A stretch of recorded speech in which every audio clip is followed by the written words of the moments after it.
Welcome to tonight's 5 on 5. The guest is Marlene Mish with the Child Advocacy Center. Thank you so much for joining me. Thank you for having me. We're just a month and a half into a new year, but let's quickly go over what you were seeing at the Child Advocacy Center last year, some of the numbers you saw. Well, last year we served 955 children, which up about 100 children from the previous year.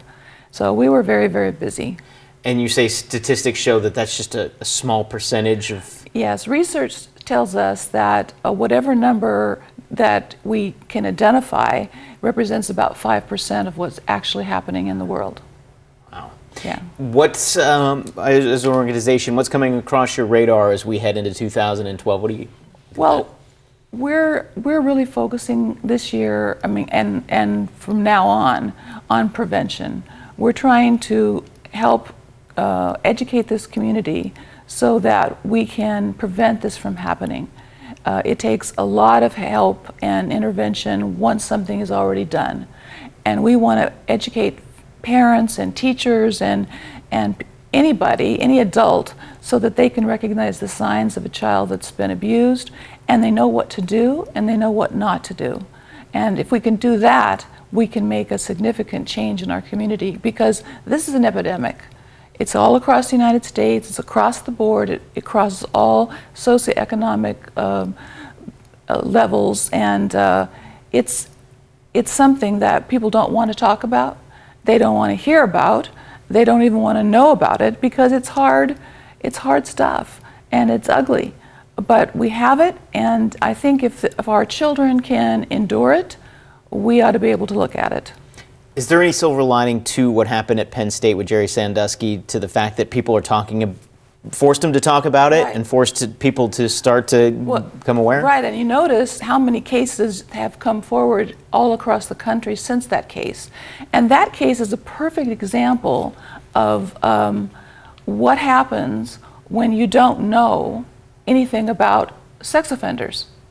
Because if they had our prevention course, they would have picked up on about 25 signs that would have been indicators, red flags, and it might have had a different outcome. A lot more children got hurt because of the lack of knowledge and awareness of what this is really all about and how it goes down.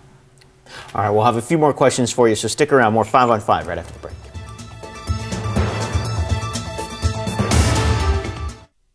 Welcome back to the 5 on 5. The guest is Marlene Mish with the Child Advocacy Center. We've been talking about some of the stuff making the news last year's, what the trends are, especially with abuse to children.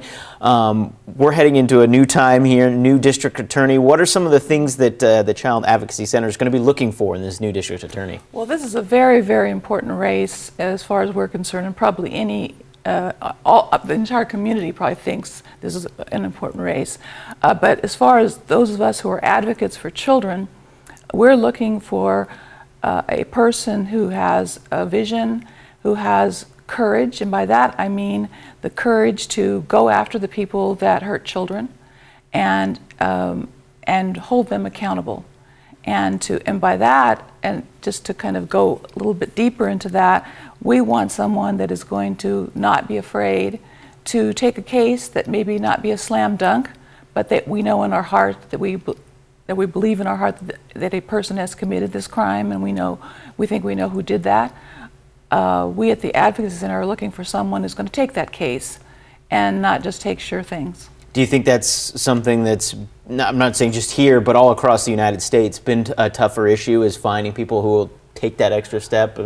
Well, I can't speak for across the country, but I can tell you that this community wants to understand a lot of things that they don't understand, and some of these things can be explained, but I think they want to know why we make plea deals. There are some reasons that are good reasons, but we want someone who has the fortitude and the courage to go forward, and I think if you have a strong leader that really believes in the victims' rights and to hold the perpetrators of all crimes to the fire, then we're going to have a safer community, and that's what it's really about.